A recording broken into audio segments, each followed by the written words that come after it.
Di 10K subscriber channel Novel Official, akan adakan giveaway untuk 3 orang pemenang.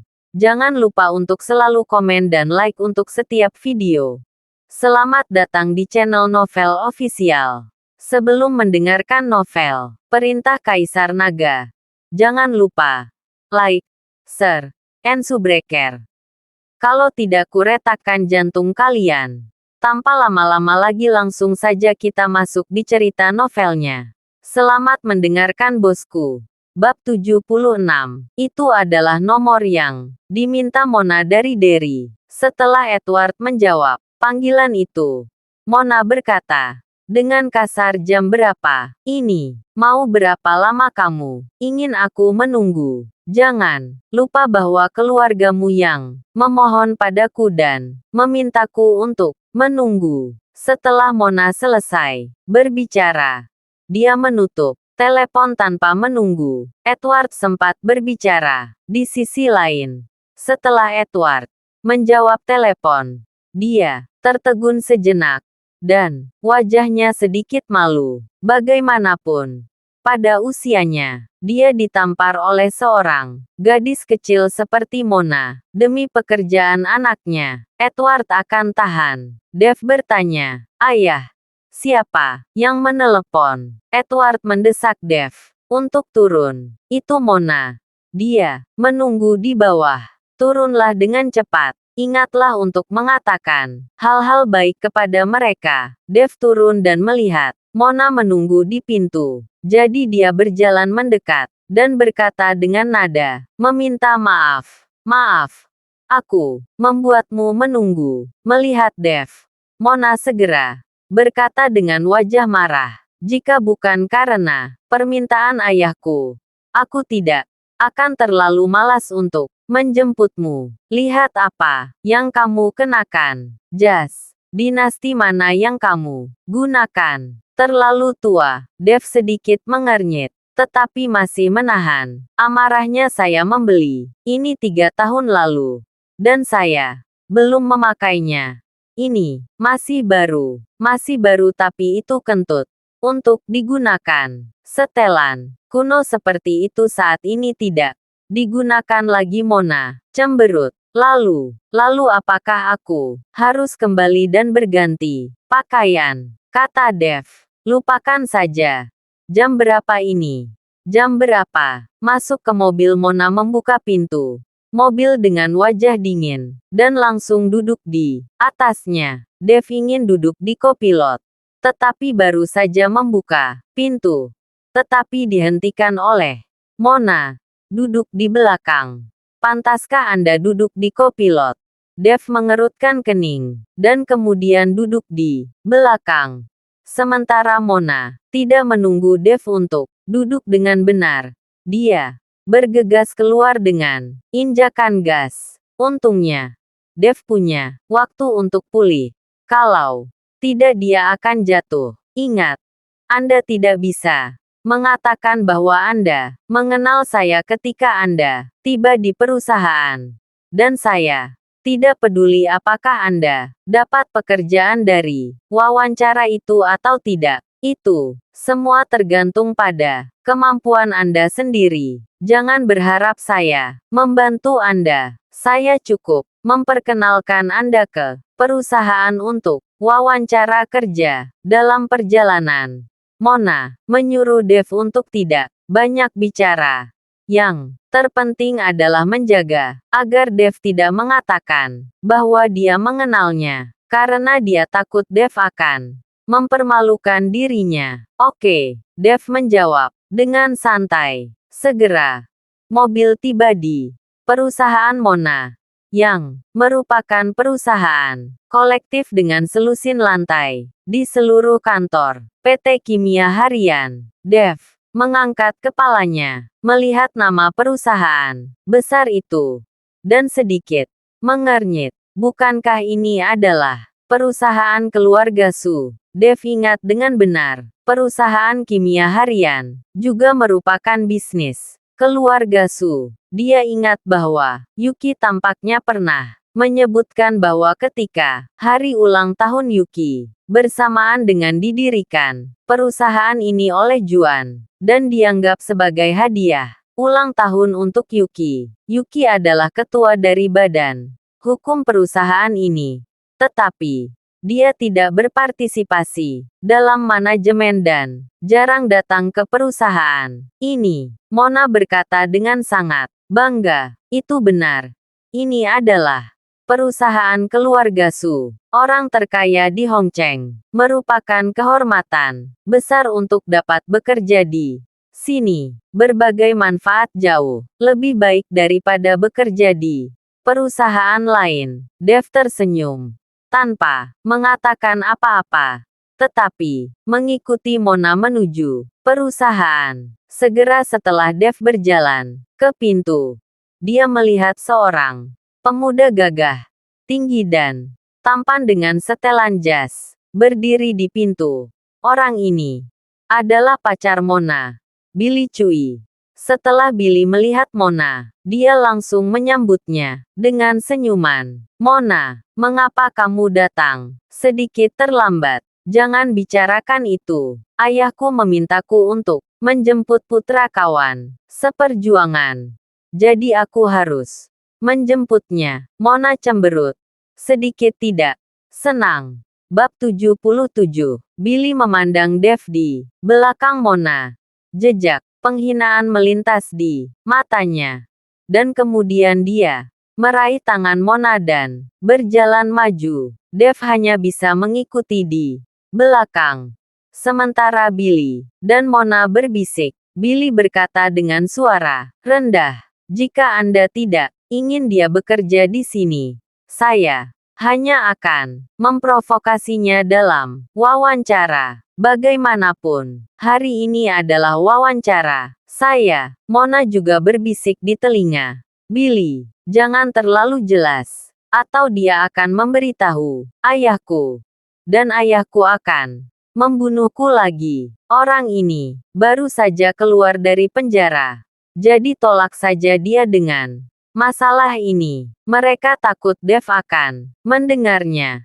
Tetapi yang tidak mereka ketahui adalah bahwa Dev telah mendengarkan setiap kata dari percakapan antara keduanya. Kemampuan pendengaran Dev tidak sebanding dengan orang biasa. Dev di belakang tersenyum dingin. Dev tidak peduli apakah dia bisa bekerja di sini atau tidak. Dia hanya melakukan permintaan orang tuanya. Setelah mengikuti Mona dan yang lainnya ke lantai marketing, Mona menunjuk ke Billy dan kemudian berkata kepada Dev, "Kamu pergi bersamanya. Ingat apa yang aku katakan. Jangan beritahu siapapun di sini bahwa kamu kenal saya." Dev mengangguk, lalu mengikuti Billy ke kantor wawancara. Saat ini sudah ada banyak orang yang menunggu di luar. Orang-orang ini semua ada di sini untuk wawancara. Bagaimanapun, itu adalah perusahaan grup dengan manfaat yang baik. Jadi, mereka yang ingin yang akan datang. Banyak dari mereka adalah beberapa mahasiswa dari universitas bergengsi. Tunggu di luar. Seseorang akan memanggilmu. Setelah Billy mengatakan itu, dia berjalan langsung ke kantor. Sementara Dev menemukan kursi dan duduk untuk beristirahat. Duduk di sebelah Dev, seorang pria muda berkacamata bertanya pada Dev, "Bung, apakah kamu juga di sini untuk wawancara?" Ya, Dev mengangguk. "Kamu lulus dari sekolah mana?" "Saya tahu bahwa banyak orang yang diwawancarai kali ini adalah lulusan dari universitas terkenal. Lihatlah gadis yang mengenakan rok. Saya mendengar bahwa dia berasal dari Universitas Qingbei. Dan pria dengan ransel itu berasal dari Universitas Haida." Dengan ekspresi iri, pemuda itu berbicara kepada Dev. "Saya dari sekolah bisnis Beijing." Dev tersenyum kecil. "Lulusan dari Beijing. Pemuda itu tertegun sejenak, lalu berkata dengan heran, "Kamu berani datang ke perusahaan ini untuk wawancara dengan ijazahmu? Kamu benar-benar berani. Universitasmu tidak sebagus sekolah teknik Lansiangku." Pemuda itu memandang Dev dengan sedikit bangga. Dia akhirnya menemukan seseorang dengan gelar yang tidak sebagus miliknya. Dev tersenyum tetapi tidak berbicara. Pada saat ini, seorang gadis dengan pakaian kerja datang dan berkata kepada semua orang dalam wawancara, "Semuanya, berikan resume Anda, dan saya akan memanggil semua orang untuk wawancara secara berurutan." Ketika semua orang mendengarnya, mereka buru-buru menyerahkan resume mereka yang telah disiapkan dengan hati-hati. Hanya Dev yang duduk tak bergerak. Melihat Dev tidak bergerak, gadis itu bertanya, "Tuan, mana resume Anda?" "Aku belum menyiapkan resume," Dev berkata, ringan. Melihat bahwa Dev bahkan tidak menyiapkan resume untuk wawancara, mata gadis itu bersinar karena terkejut. Tetapi dia masih bertanya dengan keras, "Tuan, siapa nama Anda? Saya akan memanggil Anda nanti." "Namaku Dev. David Chen," jawab Dev. Gadis itu mengangguk, berbalik dan berjalan ke kantor. Semua orang memandang Dev seperti orang idiot. Pada kesempatan ini, mengenakan setelan usang, dan tidak menyiapkan resume.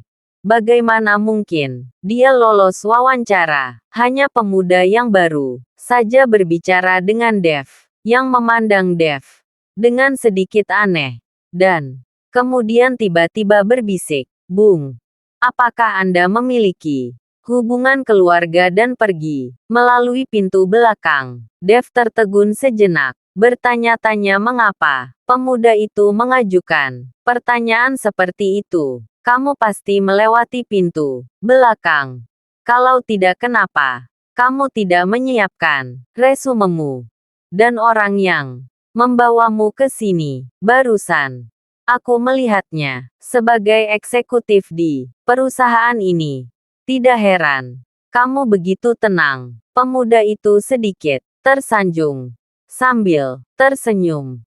Dia mengeluarkan sekotak permen karet dari sakunya dan menyerahkannya kepada Dev. Dev juga tidak sungkan. Dia mengambilnya langsung dan melemparkannya ke mulutnya. Bab 78. Bung, jika Anda benar-benar terkait, bisakah Anda mengatakan sesuatu yang baik kepada saya di masa depan?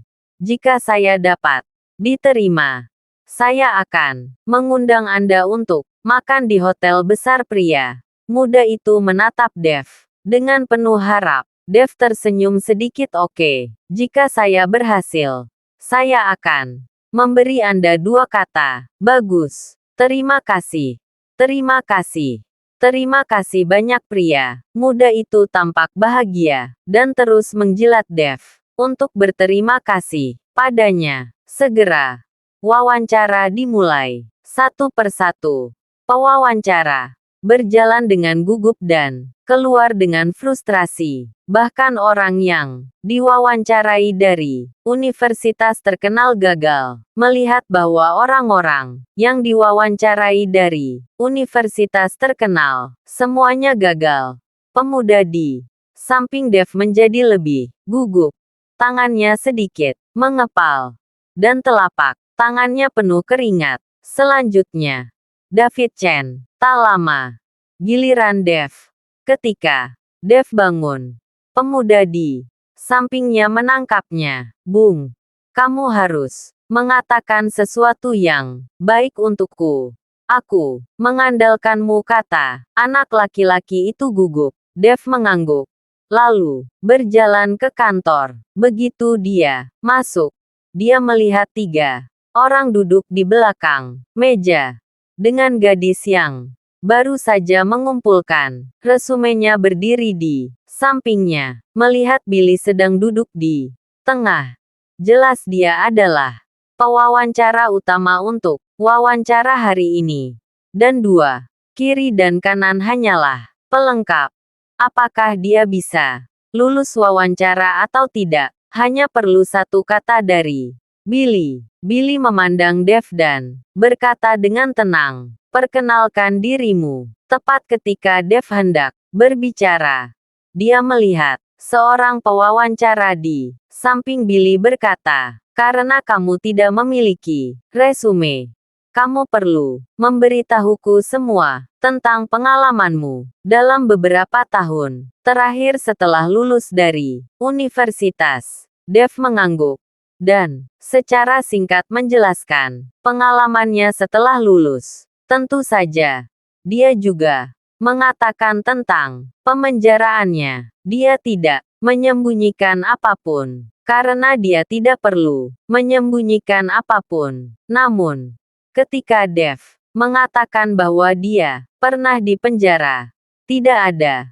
yang menunjukkan keterkejutan. Jelas, Billy baru saja memberitahu orang-orang di sini. Jadi beberapa orang ini tidak akan terkejut. Setelah mendengar ini, Billy menutup matanya sedikit, menggenggam tangannya di dadanya, bersandar di kursi, tanpa mengucapkan sepatah kata pun. Dan gadis di sampingnya bergegas maju untuk memijat lembut Billy. Seorang pewawancara tersenyum menghina. "Apakah kamu tahu perusahaan macam apa kami? Apakah kamu tahu siapa bos perusahaan kami? Kamu seorang tahanan yang baru saja keluar dari penjara, berani datang untuk wawancara." Dev tersenyum ringan. "Kenapa tidak berani? Apakah perusahaan Anda dengan jelas mengatur bahwa orang yang pernah di penjara tidak boleh diwawancarai? Lagi pula, apa salahnya berada di penjara? Apakah hanya orang jahat saja yang berada di penjara?" Pewawancara memandang Dev dengan main-main. Sepertinya dia sengaja mempermalukan Dev.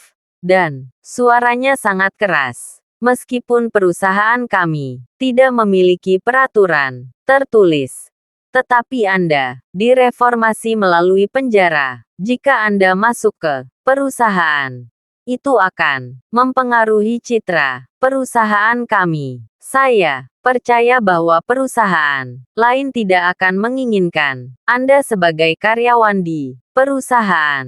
Anda lebih baik sadar diri. Jika aku jadi kamu, aku bahkan tidak akan berani muncul." Kali ini, pewawancara di luar juga mendengarnya. Dan mereka semua terkejut. Dan pemuda yang baru saja menjilat Dev bahkan lebih terkejut. "Sial. Ternyata dia adalah mantan tahanan. Aku membuang permen karet dengan sia-sia. Ini benar-benar sial." Bocah itu bergegas ke kamar mandi untuk mencuci tangannya. Dev di kantor tidak marah. Dia tersenyum ringan dan berkata, "Jika saya jadi Anda, saya tidak memiliki kemampuan untuk menjadi seorang pria. Saya akan duduk di sini tanpa wajah. Anda memiliki lingkaran hitam di seluruh mata Anda. Kamu melihat istrimu di malam hari, tapi tidak ada gunanya sama sekali. Tidak bisa tidur sepanjang malam." Kata-kata Dev membuat pewawancara tertegun sejenak dan menatap Dev dengan sedikit ngeri di matanya. Dia tidak mengerti bagaimana Dev tahu bahwa dia tidak mampu menjadi seorang pria. Bab 79. Ini adalah rahasianya. Dan dia tidak pernah memberi tahu siapapun. Di mata orang luar, dia memiliki keluarga yang bahagia, sebagai suami istri yang harmonis. Hanya dia yang tahu bahwa pada malam hari, dia akan jatuh dalam kesakitan yang dalam. Sekarang, kata-kata Dev mengenai tempat yang sakit, yang membuat pewawancara tiba-tiba marah, dan urat biru di dahinya menonjol. Pewawancara meraung keras dan dengan sengaja menganggap itu hinaan untuk membantah Dev dan membuktikan bahwa Dev tidak masuk akal. Kamu berbicara omong kosong. Aku tidak memiliki kemampuan seorang pria. Aku punya istri dan anak-anak, dan keluargaku sangat bahagia. Pewawancara meraung keras dan dengan sengaja menganggap anak itu serius untuk membantah Chen Ping dan membuktikan bahwa Chen Ping tidak masuk akal. Dev tersenyum bahkan jika Anda memiliki anak, itu bukan milik Anda. Itu mungkin dia dopai. Atau mungkin istri Anda melahirkan dari orang lain. Karena Anda telah mengalami ketidakmampuan sejak kecil. Itu juga disebabkan oleh kecelakaan dan kekuatan luar. Sehingga Anda kehilangan kejantanan Anda, Bang. Tepat setelah Dev selesai berbicara, pewawancara menamparkan meja dan berdiri, memelototi Dev dan berkata, "Kamu menyelidiki saya." Pewawancara ini memang ditendang di selangkangan oleh seekor keledai ketika dia masih kecil, sehingga dia kehilangan kemampuannya untuk menjadi seorang pria, dan hanya mengadopsi seorang anak setelah menikah, kecuali orang-orang di kampung halamannya yang tahu tentang hal-hal ini. Tidak ada seorang pun di Hong Cheng yang mengetahuinya. Dia sengaja menjauh dari kampung halamannya karena alasan ini, dan dia tidak pernah berpikir bahwa Dev akan mengatakannya secara langsung. Kamu tidak layak untuk aku selidiki. Dev tersenyum dingin. Namun, kata-kata pewawancara juga membuktikan bahwa apa yang dikatakan Dev adalah kebenaran. Kali ini beberapa rekan di tempat kejadian memandang pewawancara dengan mata aneh. Pewawancara juga tampaknya merasa bahwa dia telah mengatakan hal yang salah, dan segera menjadi marah dan bergegas menuju Dev. Melihat bahwa sebuah wawancara akan berubah menjadi adegan perkelahian, Billy hanya bisa berteriak dengan marah, "Cukup sudah, duduklah untukku." Pewawancara hanya bisa menatap Dev dengan amarah dan kemudian duduk kembali. Billy awalnya hanya ingin membiarkan bawahannya mempermalukan Dev dan kemudian mengatakan kepadanya bahwa itu tidak pantas. Dia tidak mengharapkan hal-hal menjadi seperti ini, yang membuat Billy sedikit marah. Pewawancara lain melihat bahwa Billy sedikit marah dan segera menegur Dev. "Nak, kamu tidak cocok untuk bekerja di perusahaan kami. Kamu sudah memberitahu tentang kamu apa adanya. Lebih baik kamu keluar. Jangan datang lagi di masa depan." Dev mencibir, bangkit dan berjalan keluar. Dia tidak benar-benar ingin bekerja di sini, di perusahaan berskala besar. Masih ada karyawan sepertimu. Ini benar-benar waktu untuk memperbaikinya. Tetapi tepat ketika Dev bangun dan hendak berjalan keluar, tiba-tiba seorang pria muda yang tinggi dan tegak dengan setelan jas masuk. Pemuda itu membawa sedikit keagungan di tubuhnya, dan begitu dia memasuki pintu, dia melirik Dev. Dev juga menatap pemuda itu dan kemudian bersiap untuk pergi. Tetapi siapa yang tahu bahwa dia langsung dihentikan oleh pemuda itu. "Kamu Dev." Dev menatap pemuda itu dengan curiga dan sedikit mengangguk. Dia tidak mengenal orang di depannya. Tetapi jika orang tua Dev ada di sini, mereka pasti akan mengenalinya. Orang inilah yang mengusir orang tua Dev ketika mereka pergi ke Villa Bukit Indah, Tuan Sing. Setelah Billy melihat pemuda itu, dia berlari sambil menyanjung dan kemudian menjelaskan, "Orang ini bernama David Chen, dan dia datang untuk melamar pekerjaan. Karena dia tidak memenuhi persyaratan perusahaan kami. Kami menolaknya. Biarkan dia bekerja di sini. Setelah pemuda itu mengucapkan satu kata, dia menatap Dev lagi. Lalu berbalik dan hendak pergi. Billy menghentikan pemuda itu dan berkata, Tuan Singh, dia adalah seorang mantan tahanan baru saja keluar dari penjara. Pria muda itu berbalik perlahan dan menatap Billy dengan kedinginan di matanya. Apakah kamu mengajariku melakukan sesuatu? Ini mengejutkan Billy. Menggelengkan kepalanya. Berulang kali tidak berani. Tidak berani. Bab 80. Pemuda itu berbalik dan pergi. Billy dan dua pewawancara semua tercengang. Menatap Dev dengan tak percaya.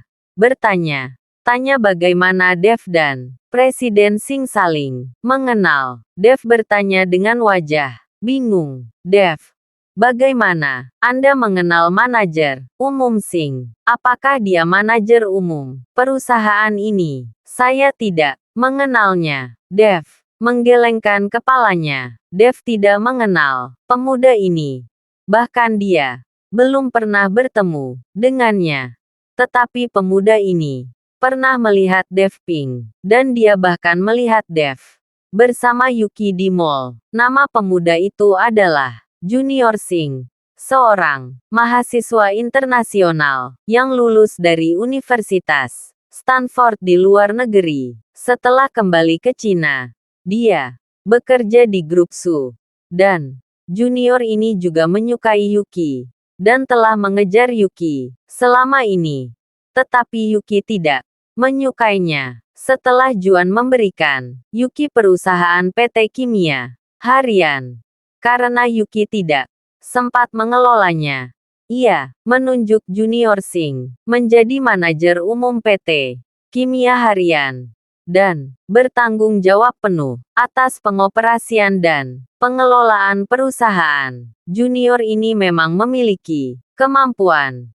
Dalam waktu singkat, manajemen perusahaan terorganisir dengan baik dan telah menjadi anak perusahaan grup Su yang paling menguntungkan. Alasan mengapa Junior bekerja sangat keras adalah untuk membuat Yuki menyukai dirinya. Tetapi ketika dia tahu bahwa Yuki telah bersama seorang pemuda seperti Dev yang pernah berada di penjara, hatinya berubah secara drastis, dan dia ingin merebut Yuki dari tangan Dev. Sekarang Dev telah datang ke perusahaan untuk wawancara kerja. Tentu saja, dia harus mengambil kesempatan ini. Selama Dev tetap di perusahaan, dia dapat memiliki puluhan ribu cara untuk membuat Dev berhenti meskipun ada kesulitan. Dan dia juga dapat memprovokasi hubungan antara Dev dan Yuki. Ini benar-benar aneh. Billy mengerutkan kening. Tetapi manajer umum mengatakan itu dan salah satu manajer departemennya tidak berani menentangnya. Jadi dia hanya bisa berkata kepada Dev, lakukan prosedur orientasi. Dan kemudian saya akan mengirim seseorang untuk menunjukkan tentang perusahaan. Sekarang Billy tidak berani menyusahkan Dev untuk saat ini.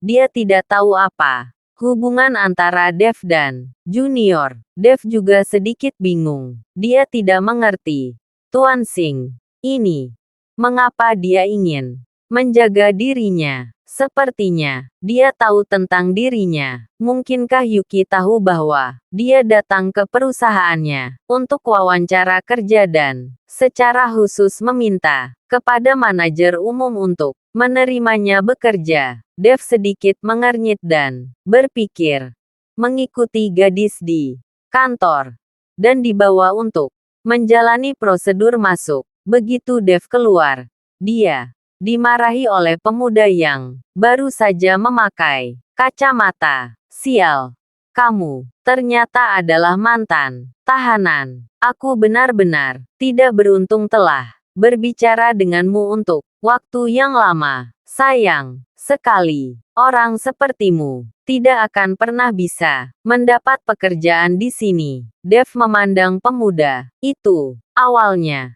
Dev merasa bahwa pemuda itu baik, tetapi dia tidak ingin menjadi pria yang rendah hati. Gadis yang keluar dengan Dev bertanya pada Dev, "Tuan Chen, silakan ikuti saya. Saya memerlukan kartu identitas untuk prosedur masuk. Apakah Anda membawanya?" "Oh, aku membawanya." Dev menyerahkan kartu identitas itu kepada gadis itu, lalu tersenyum penuh terima kasih. Dia tahu bahwa gadis itu sengaja menanyakan ini hanya untuk memberitahu bocah itu. Benar saja, ketika bocah itu melihat bahwa Dev telah berhasil dalam wawancara, matanya tiba-tiba melebar. Wajahnya penuh dengan ketidakpercayaan. Namun, Dev sudah tidak menganggapnya.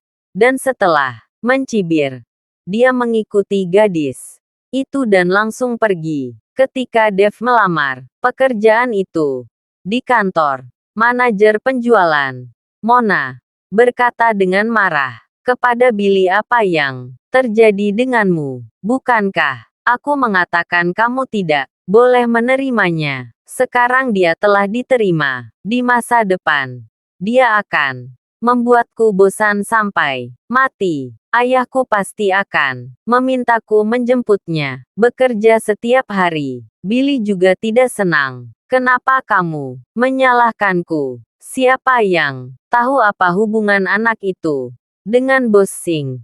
Dia langsung diterima oleh Bos Singh. "Apa yang bisa aku lakukan?" Terima kasih sudah mendengarkan cerita novel Perintah Kaisar Naga. Sampai jumpa di cerita selanjutnya.